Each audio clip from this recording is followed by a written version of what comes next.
Hey there, Solar Warriors. I'm Nico Johnson, and this is Suncast.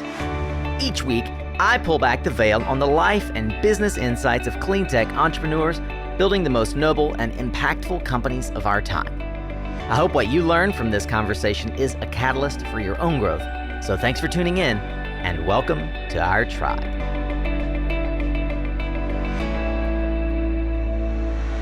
Hey, welcome back, Solar Warrior. I am honored to have you joining me yet again for another foray into the world of clean and solar-powered energy. Merry Christmas and happy almost New Year to all of you who are listening during the holiday season. I hope that you are enjoying your break, and many of you I know are getting settled back into the routine of work after taking some time off. So I appreciate and I'm honored that you have taken some time to plug us back into your ears. Well, I don't always release a long form episode on Tuesdays, but I'm taking a shot that as we're nearing the end of the year, you have a little more time on your hands. If you're new here, I hope you'll get a ton of value from this episode, and I really appreciate you giving us a chance to earn your attention. Ryan Simpson is the head of marketing for Trina Solar North America. He and I have been fellow sales and marketing colleagues and solar warriors in the hardware side of the PV industry now for going on 2 decades. And every time we get together, there are always tons of funny stories that crop up. I love hearing how he parlayed his experience working for McDonald's into a marketing role at Kyocera, for example. He's one of the funniest and savviest marketers I know in the industry, so I'm honored to finally get to share some of these stories right here with you today. Ryan brings old school tactics for new school tech, and it's a very fun conversation. I want to thank you as well for being a part of our tribe here on Suncast. You know, it's been a wonderful journey and a marvelous year despite all the many setbacks we've all encountered. We have laughed and cried together this year, and I'm feeling incredibly grateful for your friendship and the momentum that we've achieved together. You are the reason that I keep showing up each week, and you're the reason that this show has more than 330 interviews and 300,000 downloads and growing. I look forward to another year serving you and more fun stories to share together. For now, let's get ready to tune up your skills, Solar Warrior, as we tune in to another powerful and often entertaining conversation here on Suncast. All right, Solar Warriors, today we're going to go into the world of messaging, marketing, and image, brand exposure with one of the folks that I've long admired in the industry and have been friends with for a long time. I've got 15 years in the industry, as you know, and the fellow that I'm going to bring into the conversation here in just a minute has been trudging along right beside me for that long or longer, helping give visibility to the major brands in our industry that you will recognize. My friend Ryan Simpson currently holds the position of head of product management and marketing at my alumni, Trina Solar North America.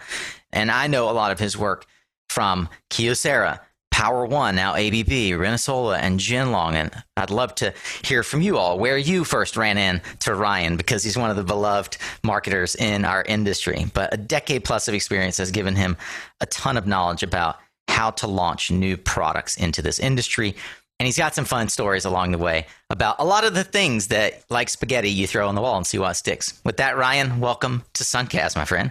Thanks, Nico. I really appreciate it. It's an honor to be a part of this, and thank you for the kind words. Really appreciate your warmth and your friendship and professionalism. So it's been a lot of fun through the years. We've had some incredible experiences, especially internationally, if you remember. For sure, I do. And it seems like where we, like many others, have spent a lot of time getting to know each other is at trade shows. I always run into you at the Genlong or the ABB booth. I mean, I remember spending long tranches of time just hanging out and chatting at the ABB or then Power One booth at one of the SPIs. Who knows, over 15 years of being friends.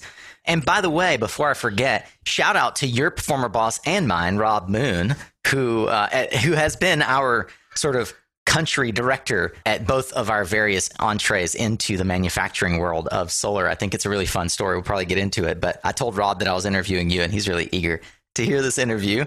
He probably knows a whole lot of the stories that we can't publish right now.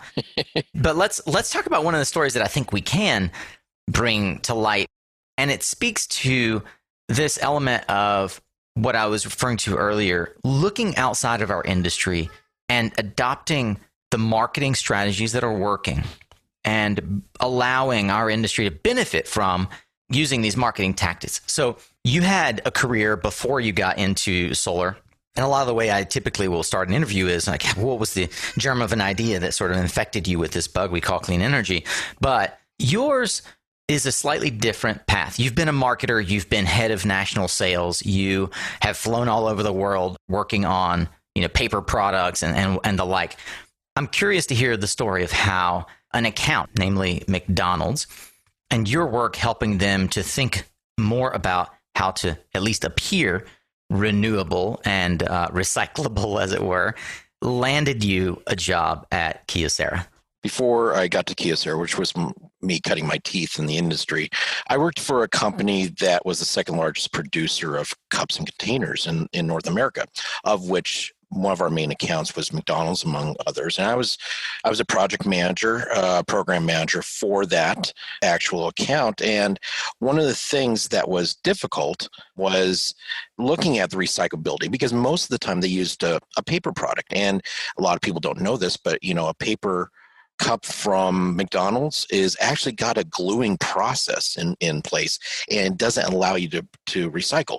They do a great job at showing like the raw McDonald guy going and throwing something in the trash, right? On their little logo or whatever, but they don't really promote a recyclability type of aspect. And so even their coffee cups were basically styrofoam cups with a paper wrapped types of cover on it. And so it made you feel, again, the psychological thinking, oh, well, this is paper is recyclable, and everything else. But ultimately they weren't. Nothing they made was recyclable. And so I presented a program where I was like, look, we've got a plastics plant. It was in Mooresville, North Carolina, might be kind of close to where you're at nowadays.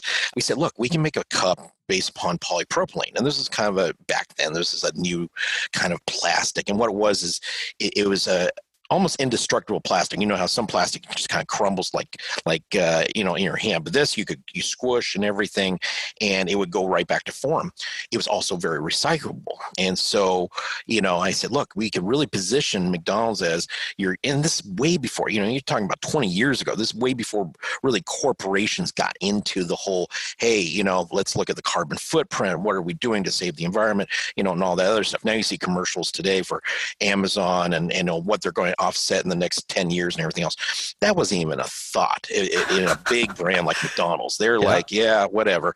That doesn't push the stock price for us. But now, nowadays it does. And so I at the time, you have to work with McDonald's. There's a company called Javi. They're out of Illinois.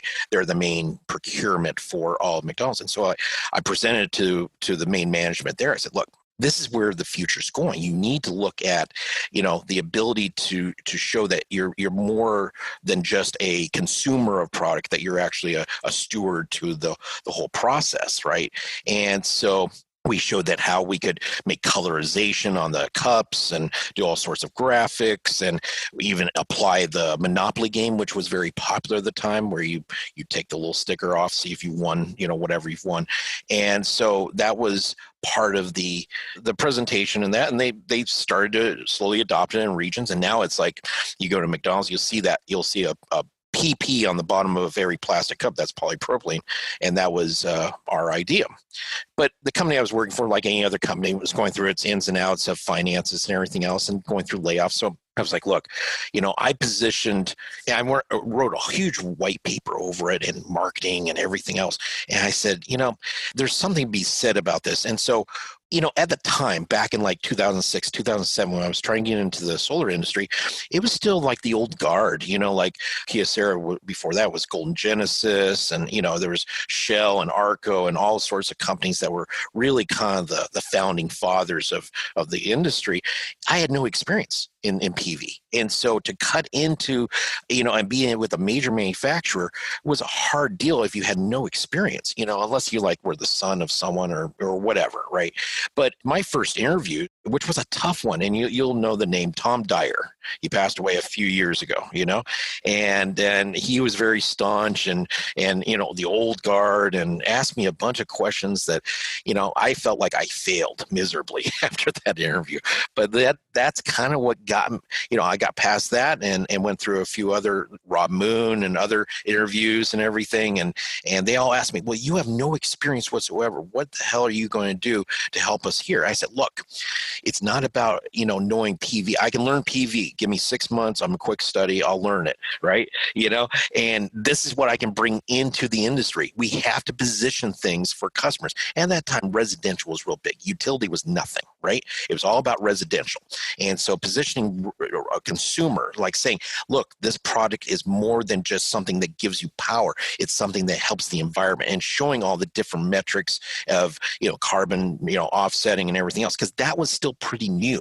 In the industry back in the mid 2000s, they weren't thinking about that. They were looking at that. And so I said, if I can sell a styrofoam or paper cup saying that it's recyclable now, I can bring in the marketing and the know-how to show how position our product is something you need to look at as a consumer. Because at the time, consumers were very weary of solar modules. They were fearful that they were catching on fire, their house was going to burn down. There's all these little scare tactics. And for context, net energy metering wasn't really a thing nationwide. We're talking at least half the market was still off-grid.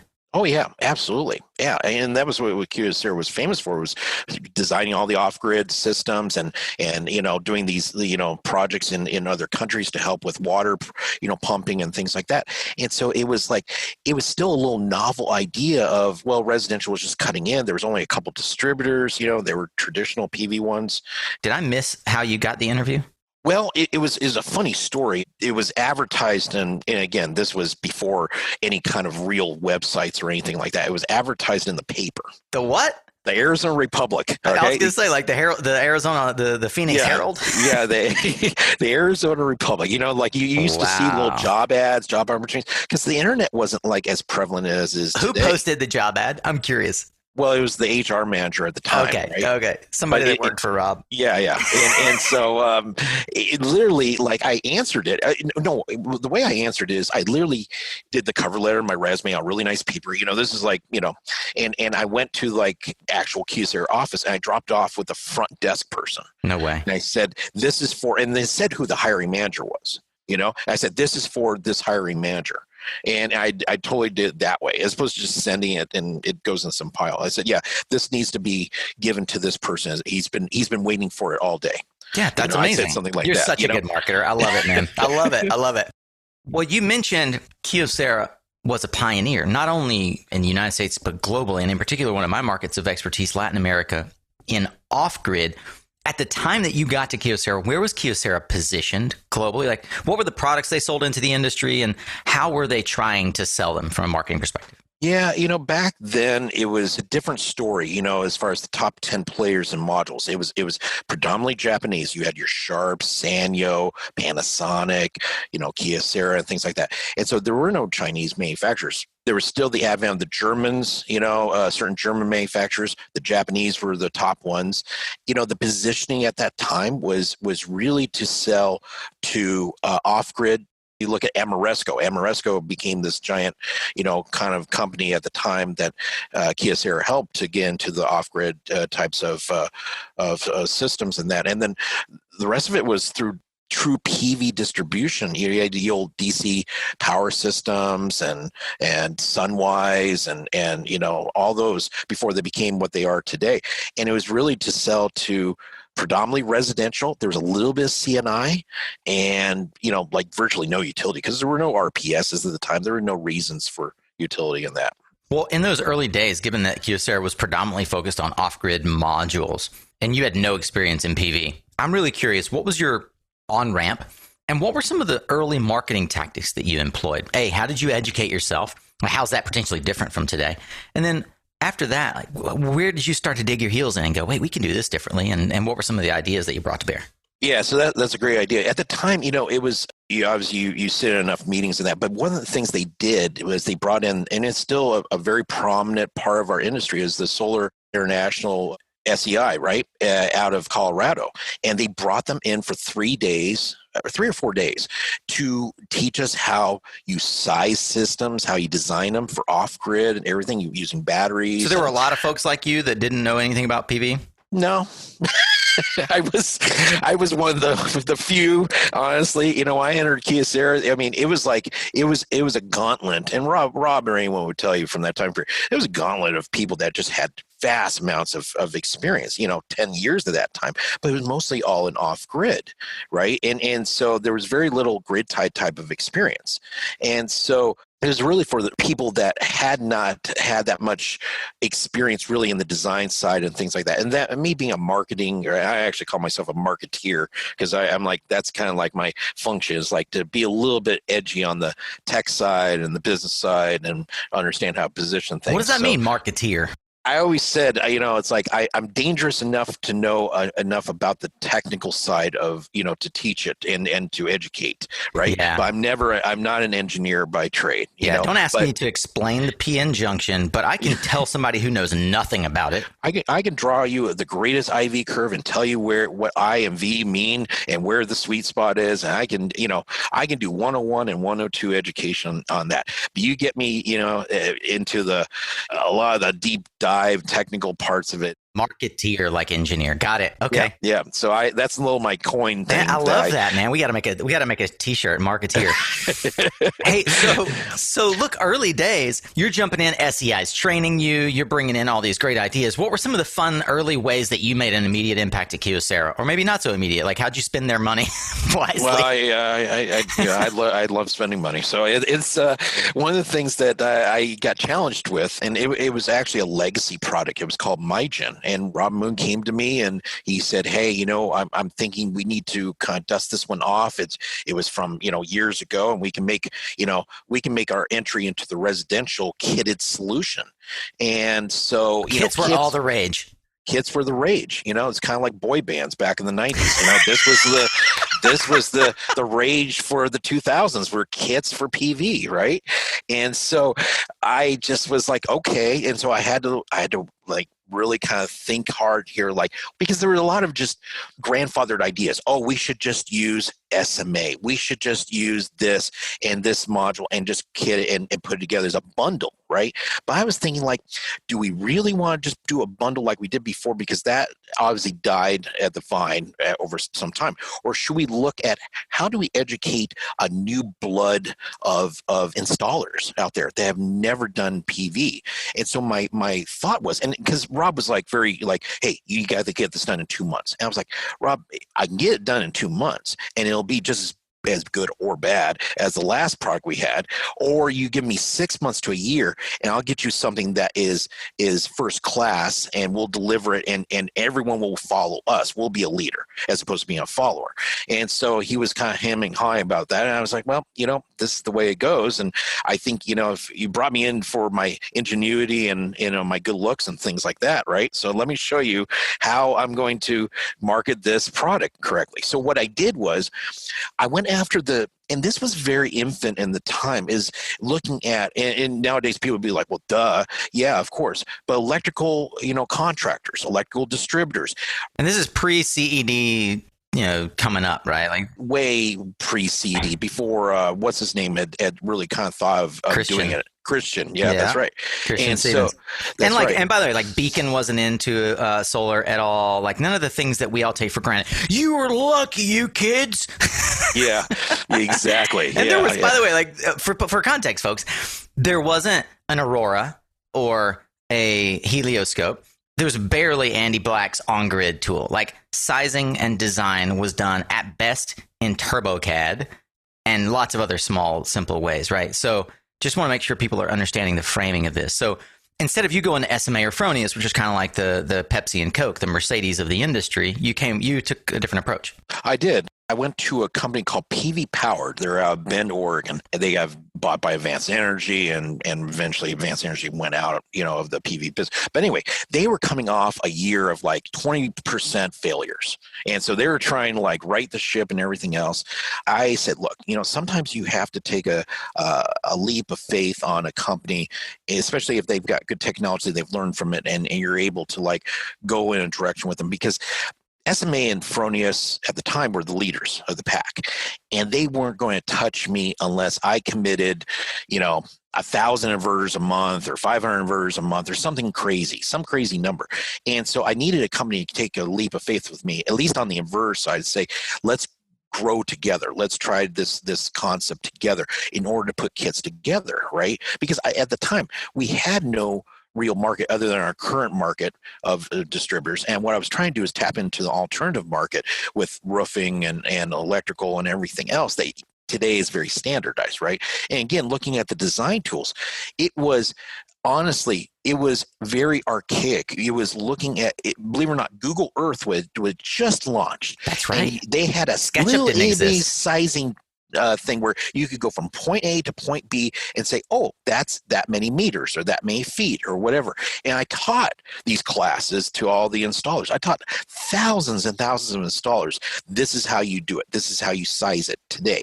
And, you look at the footprint. And then what I did was I created a little, I wish I had it. I should try to find it. It was an easy 1, 2, 3, 4, 5 step process, as far as how you educate. It did two things: educate the installer, the new installer who knew nothing about PV, and educated a homeowner to understand, oh, this is the size system that I need for my roof. And so what it did is it went through these steps to find, this is the roof size and everything else. And then I already had all the sizes configured. It was, believe it or not, it was a 1 through 5 kW system. So you have 1, 2, 3, 4, and 5. And you basically, from a little map of the United States, which showed your kind of solarization zone as far as irradiance and things like that. Yeah, I always made it fun. Like, make sure you know where your state is on this map, so you can figure out what your zone is.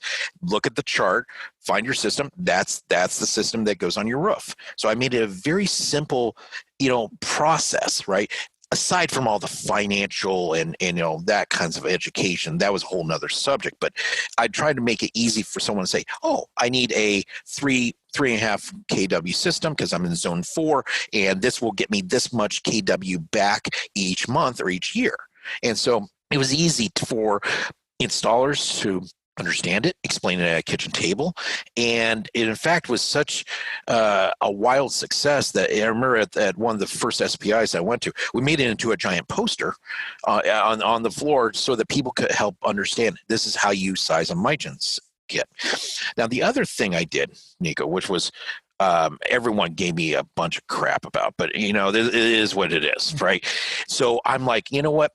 You got to remember, back in the day, that's when modules were what, $4 to $5, $6 a watt. Oh yeah, for sure. Right? It was insane. So, someone who was getting a let's say a 5 kW system putting it on their house, which at that time was very large, they were spending $50,000 to $60,000. This is before real incentives and everything else.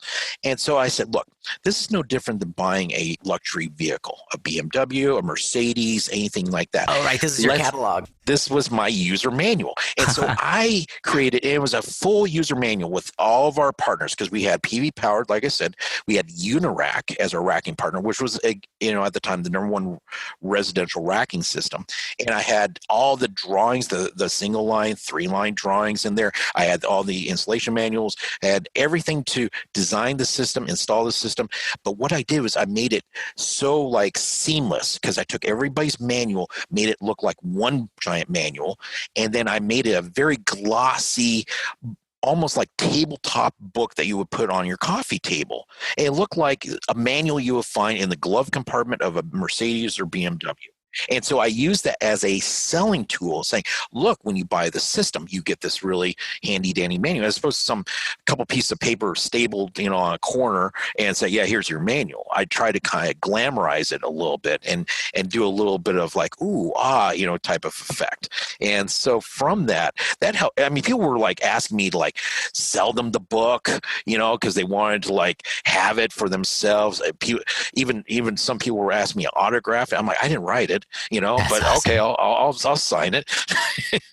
But it was fascinating. But that helped me get my essentially carve my initials in the tree as far as kits, because at the time, Sunwise was the number one with kits, and we got up and again, Rob's moon mission was, I need a MyGen kit. Fine. After like 9 to 12 months, I was able to deliver this, and then we started selling 10 systems a month, 20, 50, I started going out after that, and it was good margin too, because I was stacking like 20, 30 points on it. So were you responsible for that as a business unit, or? Yes. Yeah. Well, I mean, in a way, I had, I reported to Michael Ludgate at the time. He was head of marketing. And so I was product marketing manager for Kyocera. And so it was kind of like my baby, I guess. I would go on all the travel, the shows, the trainings and things like that.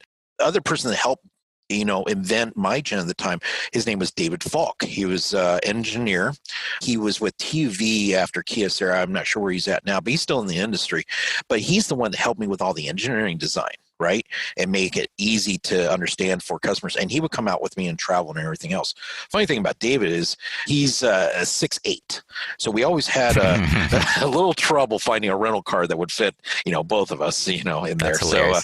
But it was, he was good. He was a good engineer, and that, and between he and I were the ones that actually created it. So it was fun. It was a fun experience and everything. And it actually helped prop Kyocera up at times, because we were, with Kyocera, it was a high price module. It was like what you would have with LG today. It's like a little bit higher efficiency. You pay a little more for it, but it's not for everyone.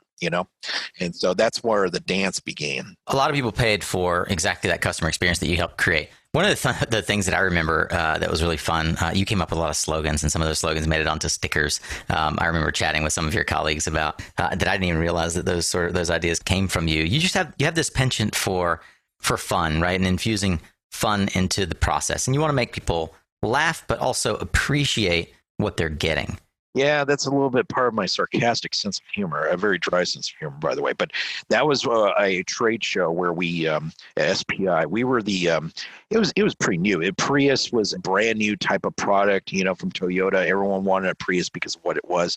And Kyocera was the solar glass part of the roof of the Prius. And so we actually put a Prius in our booth with a big giant arrow. You can imagine the arrow was just as big as the car, pointing down to like a little EB circled, logo on the glass that said Kyocera. So everyone was, think we're giving a car away. It was pointing down to basically this logo. But we had these little buttons that we did. We were handing them out. And it was actually Michael Ludgate's idea to do the buttons. But then, like anything else in marketing, you go and have what's called a brainstorming meeting. And in the brainstorming meeting usually involves a mass amount of alcohol. From that, I can come up with some really outstanding ideas. So we had at the time, I remember one of the sayings was, because there was a problem with junction boxes with modules in the industry getting a little bit overheated and things like that. And so no one knew if someone's, J-box was actually, a good J-box to have. So we'd have one that said, do you have a hot J-box? And people would take it like, what do you mean? And it's like, well, no, I'm asking if if the company you're buying your modules from has any problems with their J-box. So there's a few risque type of little buttons that we Check passed your out. J-box, yeah. It's like, so I try to inject a little bit of humor into the industry at that time, because it's like, it was very, kind of, square and staunch, and and it's like, you can only make fun of electricity so much, it's like, so I try to make a few different slogans there to just just have some fun, like with modules and honestly, when you launch a new product, you kind of want to grab a little bit of attention, in a positive way, and sometimes you do these things in marketing to help, position or highlight or showcase, an actual product. And so, yeah, these were kind of some of the fun things. We had Wii bowling. I remember one time at SPI, where you. I thought you said weed. No, weed. No, that was a different deal. It was a different solar experience. Yeah, way back when. Yeah, that was up in. We'll talk about that in a different way. But no, you remember the Nintendo Wii, and so we had it had just come out. We put it in our booth, and so. Another way to get, lead generation, collect people's names, contact information. This is before scanners, before you go and scan their badge. You'd say, yeah, you know what, give me your business card and you get to roll us, and if you get a strike, you get put in this other bin and we are doing a drawing for a gift card or something like that, right? That's so genius, right? It's sticky. It's something that people are curious about. Yeah, and because people are like, wow, because you do fun things like that. People will come to your booth, they want to see what's going on, and then you get to talk to them, you have a conversation, and you say, hey, where you're from and stuff, and then you can lead that conversation to the correct salesperson, the correct executive, so they can further the conversation. And I want to just pause here for a second, because if you've been paying attention for the last 15 minutes, you've heard a bunch. Okay, so you referred to the boy bands of the 2000s, right? A lot of what you're referring to falls in the category for me of what's old is new again. Like, have you noticed women are wearing high waist pants? Even parachute pants are coming back into style. Boy bands have never gone out of style, let's be honest. And essentially what's old is new again. So if you are working on new product introduction, if you're working on branding, a lot of the ideas that Ryan and I have worked on in various manufacturing capacities over the last 15 years are super applicable today precisely because people have forgotten about them. That's right. And they're novel, just as novel as a postcard is to your front door to sell you solar, where it wasn't 15 years ago. That was the common thing, and it would get tossed in the trash. Now, a postcard actually gets looked at. You also have a new generation, new blood of people coming into our industry that are from the semiconductor industry, from, healthcare, from all other different oil and gas. And then it's like another re-education for them to say, yeah, these are the things that worked, and it's helped us as an industry grow, into C&I and utility as well, because some of the tactics we use as far as the grassroots for residential and off-grid selling are what's used today a lot. Now it's gotten so into the technical and the economics, LCOEs, like all that. Certainly at the utility scale side, yeah. It's gotten more complicated, but it can still be fun. Well, on the marketing side, just sort of put a pin in that. I'm curious because you've spent a lot of your time on the manufacturing side of the business. So much of this conversation will really resonate with those who have hardware, who have a product type of business, or if you're an installer thinking about how to be creative. If we kind of look at what's working now and what worked then, are there things that used to work that really don't work now? And conversely, are there things that people are doing now that haven't yet caught on? Depending on the segment and everything, I mean, it's all about positioning and selling. I mean, back in the day, there's only so many that were qualified to be a manufacturer. So I've always worked for a manufacturer, both in modules and inverters. And so, back in the day, it was about trying to prove out basic things like I have UL listing, I have been qualified through Bloomberg, or I was able to go to a trade show for the first time, or I have 3 references. It was very simple back then. Nowadays, everyone's kind of checked all those boxes, and so it has, what it's become, in my opinion, is an industry of really trying to narrow down to a very high level technical function, and it gets into, even, for inverter, levels of curtailment, or for a module, how much hail damage can you withstand, or, what kinds of temperatures can you exceed? And, it's almost, getting to a point of a burnout, of trying to find, the product that can withstand the greatest amount of pressures. Well, I wonder what we might be able to think about, because neither you nor I are working hand to hand directly in energy storage, although Trina has energy storage as a category. I imagine that you touch on it in some ways. How could folks who are currently trying to think about both hardware and software for energy storage as a category that very much complements solar right now be thinking about marketing? What are you seeing that's working around energy storage, or what's the market asking for that we still aren't servicing as a marketing need?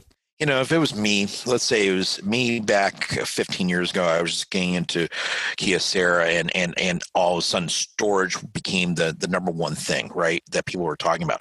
The way I would position it today, at least residentially, is looking at and really focusing on the problems that exist with the grid, be it blackouts, brownouts, whatever it might be, the weather, the different types of things that cause systems to go down.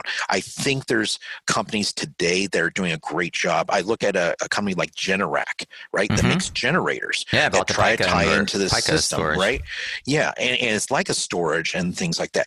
But they are really positioning it for the consumer to say, do you really want to go through another hurricane season? Do you really want to go through another fire season without getting this? And I think part of what I did as a marketeer back in the day was positioning the points of pain for a consumer. Is, do you want to endure this pain again? And that's what I would do at this point, to try to position storage as a way to complement, the solar today. The other thing too is getting consumers, because consumers have become very, very smart in the last 10 years as far as understanding solar and that, but they sometimes don't understand the incentives or what's out there. Is doing a better job, explaining to consumers how the incentives work for storage or for a system and things like that in their area, so that they can make a better informed decision. There's a lot of things going on from a policy standpoint today that are changing. Things might even change next week for all intents and purposes. But there's a lot of things happening that would affect someone's decision. Should I put solar in this year or next year? When is this new policy coming online? And I think if there was a better educational process through marketing, coupled with a storage solution and what it means to someone's utility bill, and that, I think, storage could start coming online. Storage today is what systems and kits were 15, 20 years ago. It's a very expensive proposition. It's as much as the solar electric system, but someone's really got to see the real need for it. I think in the next 10, 15 years, yes, it'll get down to a level where it's more effective as far as price. But also, I think if we can get into a more of a storefront, a retail kind of big box deal where it's like a plug-in type of system, and I say that in jest, almost like an appliance, I think there'll be a more of an adoption rate of storage in that way. But yeah, I think there's things that we've done in the past to position solar today for consumers that we could do the same thing in storage, to help them understand and actually gravitate to it. Progress and change are not achieved by standing still. We must challenge the status quo and do things differently. There are moments in time that change the course of our history, and for us, that time has come, a moment to act now for a brighter solar future. In a global scenario where the demand for renewable energy is constantly growing, solar has the power to shape new and powerful energy models to drive progress and prosperity for a sustainable world. At Suncast, we stand with FEMER, and together we can shape the future of solar. Learn more about how FEMER is changing the future of solar at solar.femer.com. That's solar.fimer.com. I've been wondering, what's your least favorite solar asset management activity? Those daily, weekly, sometimes monthly deliverables that you just have to check off the list, but can be such a drag. Well, let me tell you how to press the easy button and get going on the work that really matters by automating your invoicing and ticketing and reporting. with PowerHub. Focus on the work that you want to do. Take the boring stuff off your plate with PowerHub. You can go to powerhub.com/suncast to learn more. One of the things that I get asked a lot is, how do roles get defined? I speak with someone that's a chief revenue officer. What does that actually mean? Someone who's a field marketing manager, which you and I both have been. In your current role, you're head of product management. A lot of hardware marketers are in these product roles. Can you help, for those who are unfamiliar with it, what product management means? Can you sort of disambiguate that term? And what does your job entail? Yeah, so I mean, product management is defined, obviously in being the ownership of a product from inception, development stage, through introduction and launch to its maturity, and then into its sunset mode as far as shutting it down, bringing on a new product. There's, a whole host of things that are happening there on the product development side. You're getting voice of customer, you're looking at market analysis, you're looking at what the trends are from a policy standpoint, from a technology standpoint, and you're trying to create a product that can be introduced and have a lifespan of, in our industry, maybe 2 to 5 years. Depending on the product, right? Because technology moves very quickly and the advances are very quick. Then there's a side to that called product marketing, right? And this is more the positioning, your 4 P's of marketing. You have placement, promotion, price, and that. So you're trying to promote. Let's get all 4 of them. I always forget it too. It's placement, promotion, price, and product, right? Yes. So, you're really using those 4 Ps, and more on the positioning side of things, for that. More the language behind the marketing, it does X for, Y long. It has metrics associated to it. It has, real life data that means something to a decision maker, be it an engineer, be a procurement manager, be a project manager, whatever it might be, right? And so you have to kind of be able to balance both of those things, right? As far as in product management. Then you get into the marketing side, where this is more of the, the messaging overall. You're looking at a holistic messaging. This is getting down into social media and lead generation and nurturing and it's a part of the positioning of the product marketing. But you're really trying to maybe use certain tactics to do pull marketing to bring in people to see that product, to learn about it, right, and get educated about it. So this is where white papers come in, and blogs, and all sorts of educational tools at this point, right? And all of those tools become lead scoring mechanisms at some level, right? Through something I imagine like Pardot or Marketo. That's right. And those are 2 tools that we use today to help in gathering the information and really kind of ranking the leads that come in and being able to distribute them and figure out which ones make the most sense to go and spend the money for and try to bring them into the host of the family and everything, of the products and things. Here's something that a lot of folks who maybe are on the ground game trying to sell to homeowners that don't really understand the lead times. What's a typical nurture cycle for a lead that comes in to Trina?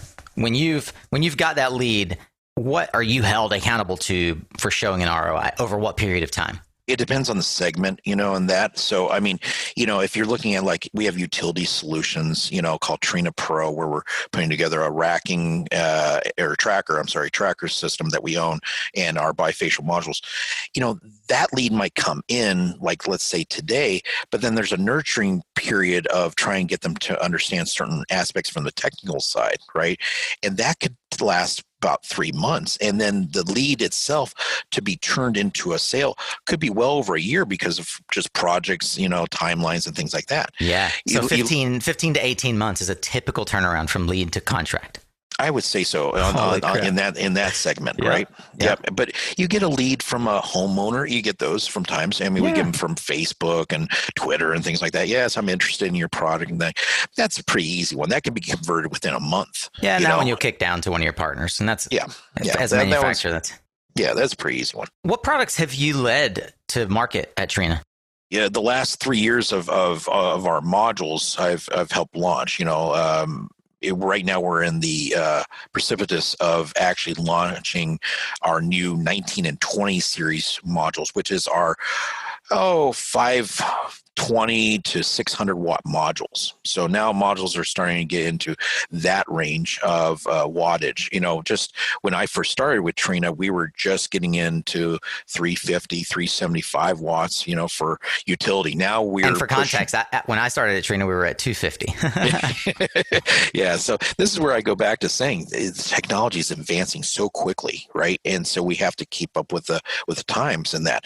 And so, we are, in the next few months going to, for our region, from a global standpoint, we've already launched it, but for the North America region, we'll be launching our 550 and 600 watt modules, for utility and CNI space. Yeah. So those are 72 cell panels.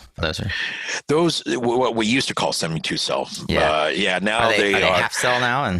Well, they're 210 millimeter cell now, so they've gotten much bigger, and they are half cut, and they come in 55 or 60 pieces essentially, right? So you multiply it out, and that's how many are in there. But it's a little bit larger footprint and that. So yeah, the world of modules just is constantly evolving in ways that it makes it difficult for the installers even to keep up and track.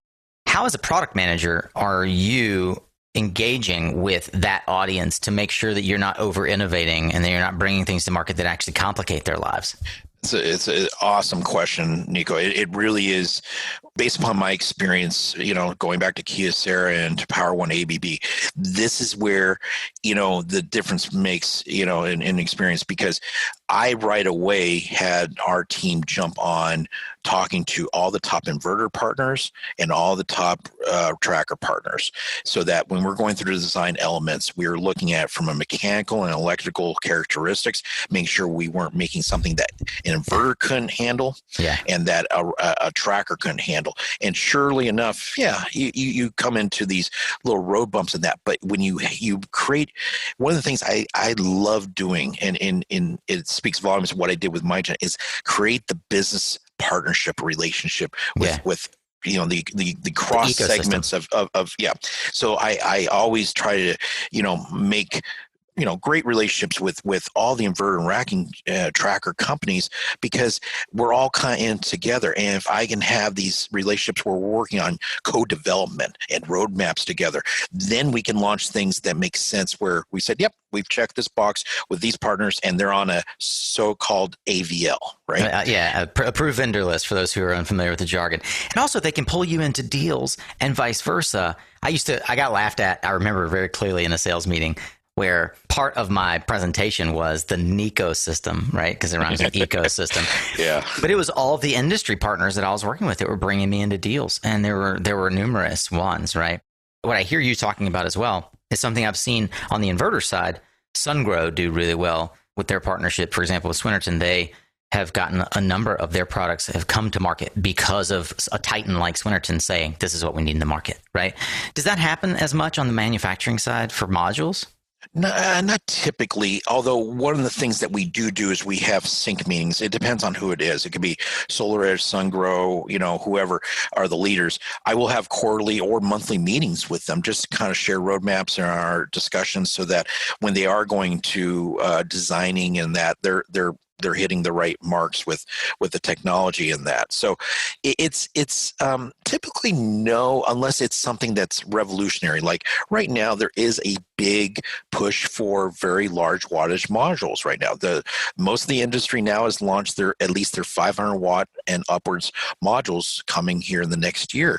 And so that's not as business as normal, in my opinion, because it's definitely changed the dynamics of a lot of different things.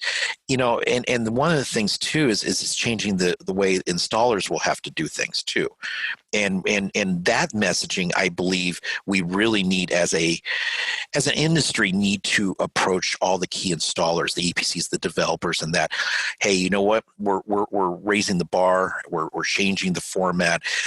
You're now going to need two people as opposed to one in this area, or whatever it might be. Do you know what this reminds me of? because this has happened before in the industry. Dan Sugar, back in his parlayed days, was working really close with Suntech, and they came with that. Do you remember that Gemini product that Suntech came out with? Yep. And it was like, this thing is huge, and it's like this beefy rail, but it allowed the installation to be on a single monoline, right? One panel that was its own brace, right? That was revolutionary in the industry. And I see that we're coming around to that sort of innovation again, right? It's been 12, 13 years since that product got introduced. Nobody even remembers the Suntech Gemini product outside of the old folks like you and I.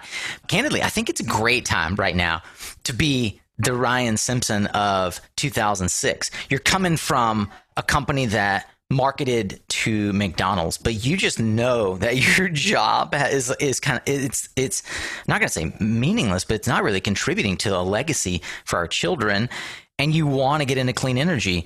What advice might you have for someone who is a technical marketer in a CPG company, or is maybe a sales biz dev or a marketing person in oil and gas or high tech that is looking at our industry? What advice might you give them about how they can make that transition? Just like you said, in the jargon and the education, understand the different specifics of our terminology. I think that was the biggest hurdle I had, was understanding terminology, is understanding simple electricity types of names and functions and things like that. That's part of it. And then also, honestly, networking. Network with as many people that are knowledgeable about the industry so that you can learn on it. If I was coming from oil and gas and I knew nothing about the PV industry, I would try to make friends, or enemies or whoever, right? To just try to find people that would be willing to spend 15, 20, 30 minutes with me and hey, tell me about the history of the industry, or tell me about this product. Why is this product better than this? Or what's the history here? Like I look at, and not to make reference to it, but I look at where Tesla today is trying to come out with their shingle program, right, which is called BIPV, for all those back in the day, called built-in photovoltaics, right? That was a popular product that came out when I first started. BP Solar, Sharp, Mitsubishi, Kyocera had all that, right? Why did it not work? Because there's no airflow in the rafters of the roofing. And so therefore it heated up and died. And I think about okay, someone came up with that idea, let's do that. Let's launch that. And I don't think they ever talked to the historians of our industry and said, yeah, you know what? That's not going to be a good thing. And these are the reasons why. And I'm sure they haven't solved that problem, right? I use a real life example like that. Like, if you really are coming into this industry, not in a pompous or arrogant way, but talk to someone who knows, who's been there, done that, and learned from their mistakes. I've made so many mistakes in the industry, but from that, I've been able to really kind of understand how to make things better for not only companies, but for consumers. And honestly, I would just, I go on to, LinkedIn or whoever, go to the trade shows, meet people, talk to people, and really kind of make friends so that you can understand how it all came about, because it's someone who comes from oil, gas, or another industry are going to have incredible ideas too. And they're going to be like, wow, I did this here. Let me see how I can adopt that into this industry and make it make sense. A lot of the semicon guys came into the industry with their ideas, and it helped revolutionize a lot of companies. And so, I think that would be my advice is, A, look at the educational part of understanding the terminology, and B, making friends and learning from them, and almost like a semi-mentorship. I did that with a few people that worked for me at other companies. I did it more of a mentorship so they could become who they want to be in the industry. Yeah, that idea of mentorship, it's something that we've been thinking a lot about here at Suncast, and how can we, of course, we are connected with a lot of folks in the industry, and I hear this time and time again from leaders is this lack of mentorship. So I'll pick your brain a little more on how we can better support those that want to get in the industry with solid mentorship, and I may call you on being one of those mentors to our tribe. As we round third base here, I've got a couple more questions for you before we let everyone off the hook here. Ryan, is there one or two books that for you have made a lasting impact on the way you think about life or business, and consequently you probably recommend or gift them a ton? The one that means the most to me from a marketing standpoint, you don't typically read this unless you take classes in these types of things, is called The Art of War. And what it teaches you in that book is, you always have a bigger enemy than yourself. The enemy's always going to be stronger, have more armies, more everything than you, but you attack where your army isn't, or where the enemy isn't.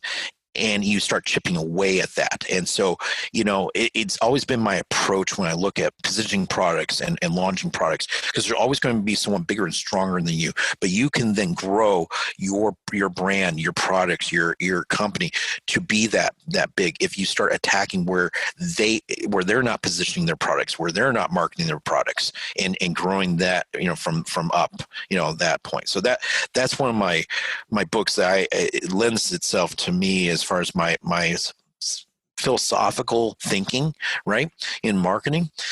Other than a bartender's guide, of drinks, the only other book I would suggest is really honestly, if you're looking at how to, I have to manage people, I have a great team in that, and there's a lot of people that come in and they don't necessarily know how to empower their team to be the best they can be.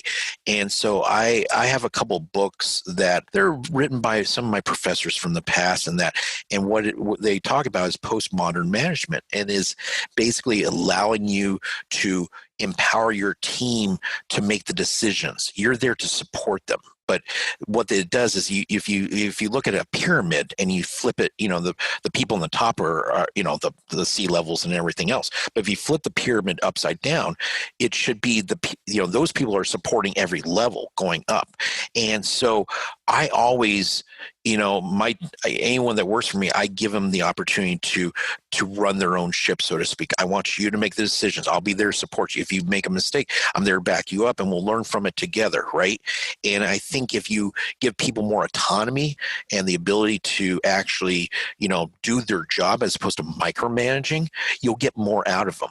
And so that's my management leadership style. It's not always for everyone, because there's insecurities in place or whatever, but that's how I manage. And I would, tell you that you'll get more from people doing it that way than any other way, in my opinion. So those are my words of wisdom from Ryan Simpson. Ryan, let's wrap this with our bold prediction, as we always do. What one thing do you see happening in the market that perhaps nobody else is tracking? What's in your crystal ball? Let's look out to 2021. What do you see happening? I see a huge potential tariff coming our way from Vietnam called Section 301. And it'll be the second wave of the AD/CVD tariffs coming. So everyone moved their manufacturing, for those who aren't familiar. Many moved their manufacturing to Vietnam and other Southeast Asian locations away from China to avoid the China tariff. And what you're predicting is that that's going to it's going to wrap in more Southeast Asian countries, and Vietnam in particular. Yeah, there's already a beginning to this where they're looking at, and it's not just for solar, it's for all industries that create anything, manufacture anything from Vietnam and send them over to the United States. It has a lot to do with their timber industry and the devaluation of their currency. And so it's starting in the process right now to being investigated by the USTR, which is the United States Trade Representative. And I predict that we will have, maybe not by 2021, but very soon after, that will be another major tariff that will hit us, and that will separate the quote unquote men from the boys as far as companies coming forward. There'll be another kind of pullback and consolidation coming in the industry, in my opinion, for all manufacturers. I don't mean to be doom and gloom, but I'm just calling it as it is, Fantastic insight, Ryan. Someone who is certainly sitting in the halls where these discussions are happening. It's great to hear that from you. It sounds like this huge looming tariff, addition to the 301 for Vietnam-made products, is going to precipitate a massive consolidation in the industry, which there are pluses and minuses. Perhaps we'll talk about those on another episode of Suncast. We've been chatting today with Ryan Simpson, head of product management and marketing at Trina Solar North America. Ryan, thanks for being here with us today. Thanks, Nico. I really appreciate it. It was a fun time. All right, Solar Warrior. Well, as we wrap up 2020, I just want to say again, thank you for being here. And thank you, Ryan, for sharing your story here with the Suncast tribe. And I'm inspired by your fantastic stories and insights as well, my friend. You know, it's a great way to round out what has been an all-star roster of guests here on Suncast in 2020. Hey, if you're fascinated by Ryan's stories and you want to dig more, you can find the resources and highlights from this discussion, along with the social media links, book recommendations, and more from this and every other conversation on Suncast at mysuncast.com. Hey, since you're already going to be online, would you mind sharing this episode as well with someone over on LinkedIn? That's my social network of choice and preference. Yes, I'm on Twitter as well, and you can find our social links at mysuncast.com. It's just a real treat when Ryan and I can learn how this episode resonates with you, and I'd like to hear that over on LinkedIn. Did anything spark an idea for you? Any particular marketing tactic you're going to employ? Who do you think needs to hear this story today? We'll, of course, still have a Thursday episode coming up. Yes, even on New Year's Eve. And this final episode of the year is digging into the currently released and open RFP for 900 megawatts of solar and 50 megawatt hours of energy storage recently issued by CPS Energy down in San Antonio, Texas. I have the RFP sponsor and program directors on the show asking all the insightful questions that you'd want to know about this RFP, with some cameos from their C-suite at CPS. So you don't want to miss that conversation on Thursday. Thanks once again to our sponsors for helping make this content free to you. You can learn more about them at mysuncast.com/sponsor. That's also where you can learn how you can partner with us to reach thousands of solar warriors and clean tech champions twice a week. Remember, you are what you listen to. Thanks yet again for showing up, Solar Warrior. It's half the battle.